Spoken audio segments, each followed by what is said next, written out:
April 1 fools டே, முட்டாள்கள் தினம்னு சொல்லுவாங்க.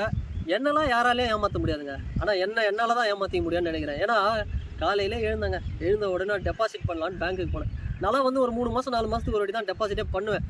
கடைசியாக ஒரு 4 மாதம் முன்னாடி பண்ணும்போது ஒரு 177 ரூபா பிடிச்சான். அப்போ ஏன் பிடிச்சான், எதுக்கு பிடிச்சான்னு தெரில. பேங்க்கில் பார்த்தா சரி ஒரு 6 மாதத்துக்கு ஒரு வாட்டி பிடிப்பாங்க போல் அப்படின்னு நினச்சி கேஷுவலாக விட்டேன். இன்றைக்கி காலையில் சரி இஎம்ஐலாம் போடணுமே அப்படின்ட்டு ரொம்ப மாதம் கழித்து நான் போய் டெபாசிட் பண்ணலான்னு போனேங்க. போனால் ஃபஸ்ட் டைம் போடும்போது ஒரு 177 ரூபா பிடிச்சாங்க. சரி ஒரு 6 மாதம் கழித்து பிடிக்கிறாங்க போல் அப்படின்னு சரி விட்டேன். 2வது வாட்டி இன்னொரு அமௌண்ட்டை போடும்போது ஏதோ நோட்டு கசங்கி இருக்குதுன்னு போட்டால் அப்போவும் ஒரு 177 ரூபா பிடிச்சிட்டான். சரி ஒரு வாட்டியாவது நான் எடுத்து இந்த பேங்க் ஆப்பில் பார்த்துருந்தா இது ஏன் பிடிச்சான், எதுக்கு பிடிச்சான்னு தெரிஞ்சிருக்கும். ஆனால் இந்த 2 வாட்டி 177 ரூபா பிடிச்சோம். 3வது வாட்டி என் முட்டாள் மைண்டை வச்சுக்கிட்டு போயிட்டு போட்டேன் பாருங்கள். 3வது வாட்டி இப்போ செக் பண்ணுறேன்னு 177 கிட்டத்தட்ட 500 ரூபாய்க்கு மேலே பிடிச்சிட்டாங்க. அதனால தான் சொல்கிறேன், என்னை யாராலையும் ஏமாற்ற முடியாது. என்ன நானே தான் வந்து ஏமாற்றிக்கணும் போல். அந்தளவுக்கு ஒரு சம்பவம் ஆச்சு காலைல 8 மணிக்கு.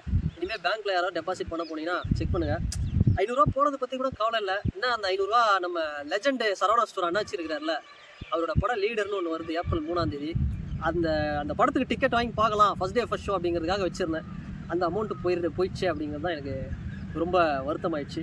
சரி பரவாயில்ல, ஏப்ரல் 3ஆம் தேதி வந்து நம்ம அண்ணாச்சி நம்மளெல்லாம் முட்டாளாகாமல் ஏமாற்றாமல் ஒரு சரியான ஒரு படத்தை கொடுப்பாரு அப்படின்னு ஒரு நம்பிக்கையில் இருக்கேன். பார்ப்போம்.